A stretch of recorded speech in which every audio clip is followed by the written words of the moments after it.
Oh my god.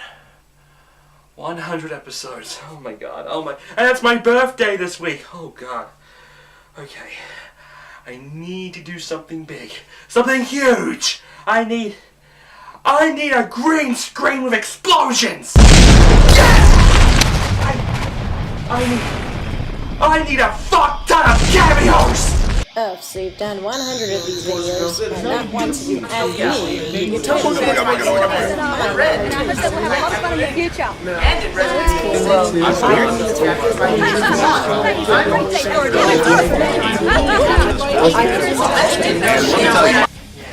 Yeah, this is looking great.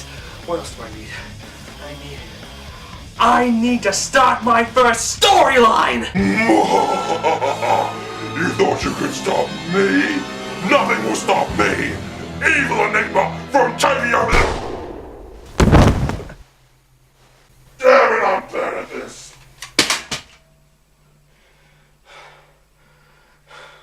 Get this damn thing off! Get it off! Get it off! I don't need some damn green screen backdrop! I don't need some damn gimmick! And I damn sure do not need some half-assed plot! Hello everyone, I'm Enigma, the most real game reviewer in the world. And this is the 100th fucking episode of Unboxed.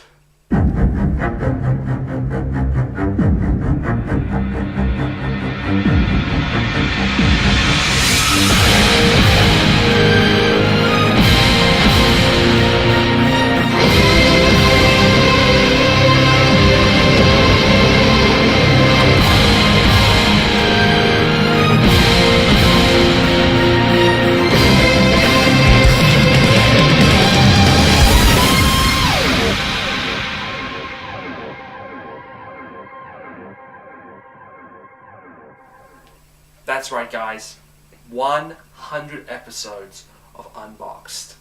And that's not even counting the commentaries, the E3 vlogs, the special unboxings.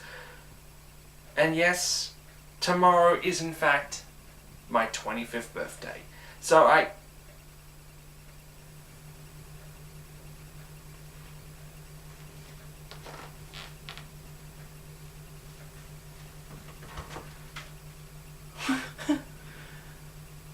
what a crudely drawn treasure box.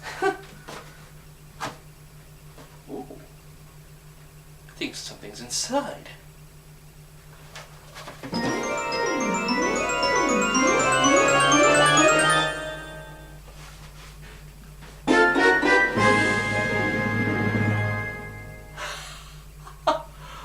Wow! Oh man, I can't believe it. Wait. What does that say about my face? Oh, forget it. Now, when it comes to these special episodes, I like to review something close to me. In the past, I've looked at games like Resident Evil 4, Cave Story, Twilight Princess, and Wind Waker. But today, I'm looking at a game that I would consider to be one of the best games I've ever played. A game a good friend once would not stop raving about.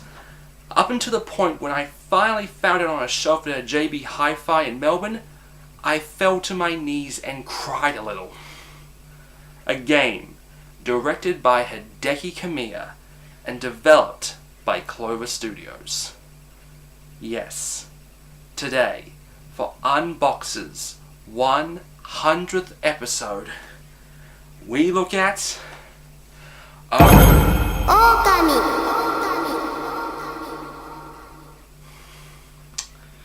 Yeah, what she said. So today, I'm going to talk about my experience with this game.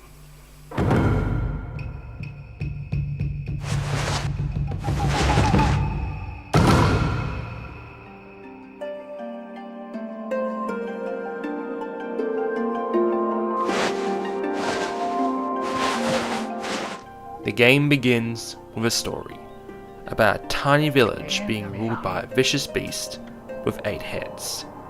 On the night of a yearly ceremony where a sacrifice is demanded, a lone wolf appears to fight off the ferocious beast, with the help of the village's swordsman.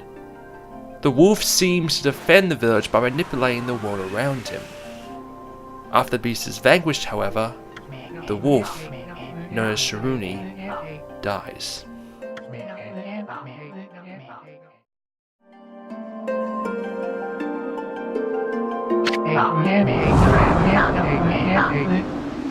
A 100 years has passed since then, and Kamiki village has lived peacefully.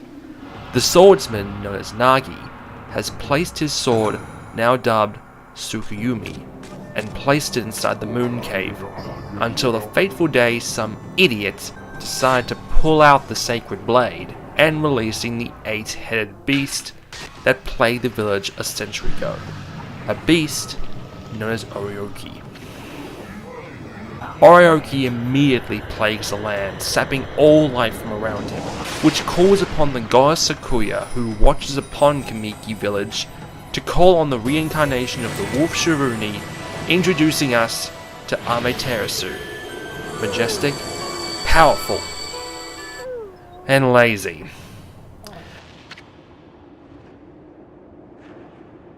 We are also introduced to our sidekick for this game, the inch-high artist Isun, by way of Sakuya's cleavage. What I have just described to you is the story that opens up this game. It's a good story, with one major problem, and this is probably the only real flaw I have with this game. This entire backstory, complete with voice work consisting entirely of mumbling, lasts 20 unskippable minutes. Now, it isn't the worst opening I've had to deal with. I mean, I've played games like Magic Knight Rayearth and Shining Force 3. I know what it's like to just sit there and push the next button over and over and over again. But with that being said, this is the only real flaw, so let's move on to the good stuff. The gameplay of Okami has Ami rejuvenating the world through the power of the mystical celestial brush. Holding down R2 brings up the celestial brush, which turns the game into an ancient Japanese painting, which you can use your brush using the thumbstick control. But as you can guess, this wasn't the version that I originally played. The PS2, while a wildly successful machine, was technically inferior to the other systems on the market. Originally, Okami was planned to have more photorealistic graphics, as seen by this beta presentation, but then decided to go over watercolor and hokusai-inspired wood painting style due to the limitations of the PS2. And even then, this game tested all the limits of Sony's machine. As you can see, it looks like the entire game is based on top of a parchment, which sometimes makes the game seem blurry. And using the celestial brush with the DualShock just doesn't feel right. Now, if only there was a console that could have better control over the brush. Something like a pointer, or a wand, or a... Okay, I'm done with this. In April 2008, Capcom released Okami on the Wii, with thanks to Ready at Dawn, who are responsible for the PSP God of War games. The Wii version, unlike the PS2, outputs in native 16:9 widescreen, and you're able to skip the opening cutscene, so we can start this game without me almost dozing off. Using the Wiimote to control the celestial brush feels a lot more natural, and if anyone complains about how the Wiimote doesn't work, I say you just haven't played enough Wii games. Ami needs to unlock new brush strokes to help her on her journey. These are unlocked by finishing constellations with the brush to unleash the celestial brush gods inspired by the zodiac. One of the first ones you get is from a mouse, which, using a straight line, allows you to cut. And when I say cut, I mean cut everything! Cut, cut, cut, cut, cut, cut, cut, cut, cut, cut, cut! Sorry.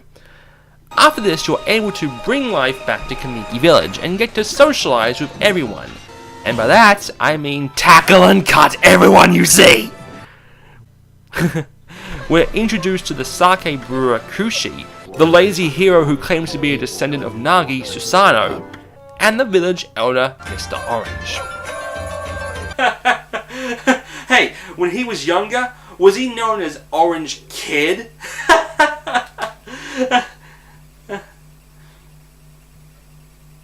Two Earthbound references in 2 weeks. Is my brain trying to tell me something? As you walk around the town, you and your celestial brush help out the townsfolk with their problems, which in turn earns you praise, which helps raise your stats, including ink pots, wallets, and health containers. You also earn praise by bringing life back to trees and feeding animals. Amy also has the Astral Pouch, which is filled by consuming food. When filled, it can actually revive Amy if she is defeated. The world of Okami is exceptionally beautiful, the grass flowing behind Amy as she runs, the stellar soundtrack inspired by classical Japanese music, the many houses to enter and pots to break for yen. And that's a good segue to the connection you have all been pointing out. A vast open world with many things to come back for, no actual voice work replaced with gibberish, a stellar quest to collect many magical MacGuffins, breaking pots for money, and no one complaining? Yes, in fact, when it comes to Okami, this game is the closest thing to a Zelda game without actually being a Zelda game. And one more thing both have, they both have bombs. Except in Okami, they are so much better. Early on in the adventure, you get the ability to draw giant cherry bombs, which are not just great to blow people sky high, but are amazing in battle. Oh right, I haven't even talked about the battle system yet. As you traverse the world, you come across flying mystical carpets that, when touched, bring you into this dome where you face off against many different characters, where tactics are welcome, but most of the time I just launch bomb after bomb and they rain with yen. After the battle is done, you are judged on time, energy, and receive extra money from that of which you collected. But as you continue, you acquire new weapons which you can equip as your main or sub-weapon. These are usually executed by the Wiimote, however even I found some trouble in registering combos with the Wiimotes. In just the first few hours, you are thrown into a massive world with a ton to explore. The first time I played Okami, I clocked almost 40 hours. And that time, I wouldn't give up for anything. I'll be honest, if you only take one of my suggestions this year, make it this one, as Okami is not just one of my personal favorites, I honestly believe it's one of the greatest games of all time. Which is why when it launched in 2006, it sold terribly. By March of 2007, the game had only sold 270,000 copies, despite massive critical acclaim. This was sadly due to tail-end disease, a game released at the end of a console's life cycle, and the concept of Okami was something that wouldn't bring major appeal. What was worse is that its developer Clover Studios shut its doors in 2007, with its leaders Kamiya and Shinji Mikami leaving to form Seeds Inc., which would eventually become Platinum Games, with Mikami now leading a new company, Tango Gameworks, who are currently developing The Evil Within.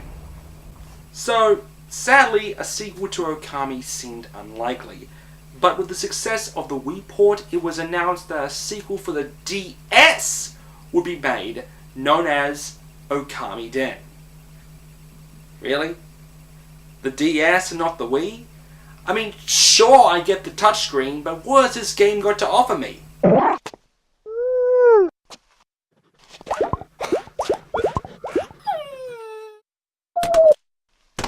Oh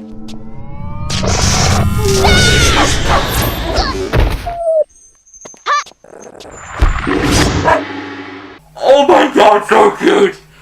Oh my god, he's so cute! Oh my god! Oh, damn you, Capcom!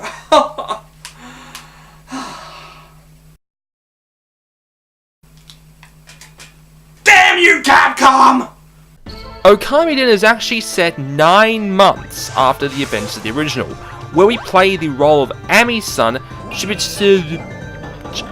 Chibi, who is accompanied by numerous partners riding on top of him, stunning with Kushi and Susano's adopted son. Looks like someone's soul training didn't pay off.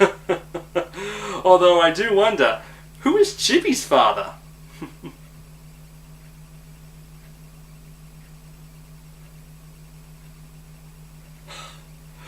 You dog! Literally! The gameplay of Okami is basically the same, but personally, without Clover, Okami just feels hollow. One of the biggest issues for me is that drawing now has a time limit. In all honesty, the game feels like a side story than an actual sequel. It isn't exactly a bad game, but then there's nothing really new here.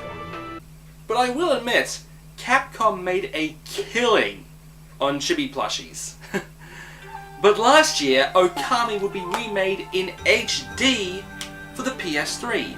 And if you thought the Wii version looked good, oh, try putting Okami in 1080 and your eyeballs will orgasm. And speaking of orgasm, they put in move support and removed the ability to skip the opening again. Yeah, I know, terrible.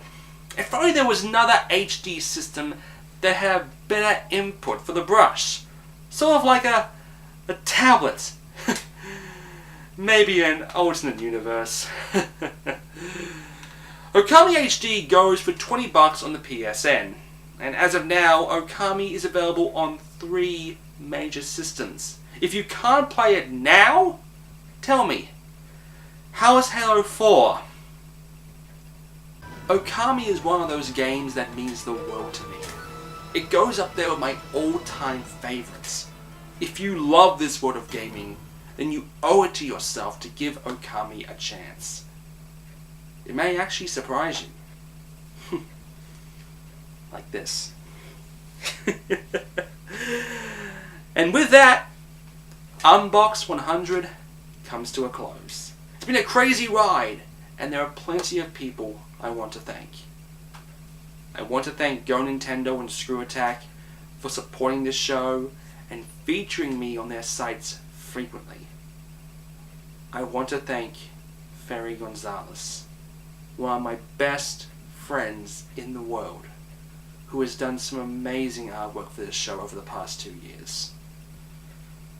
Thank you so much.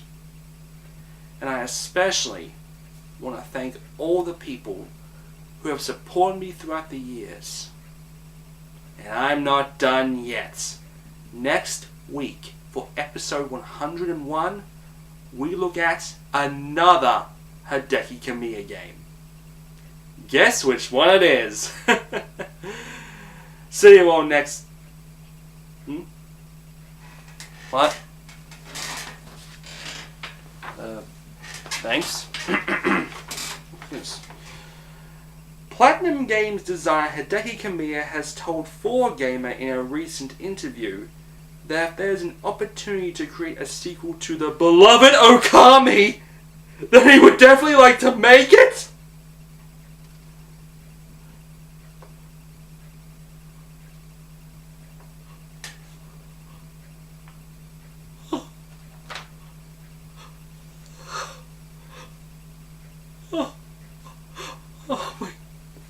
Oh my fucking crying, man. Oh my god. Oh my god.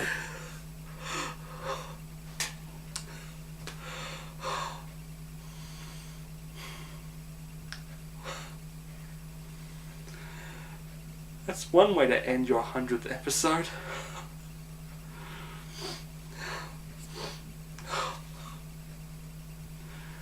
See you all next week.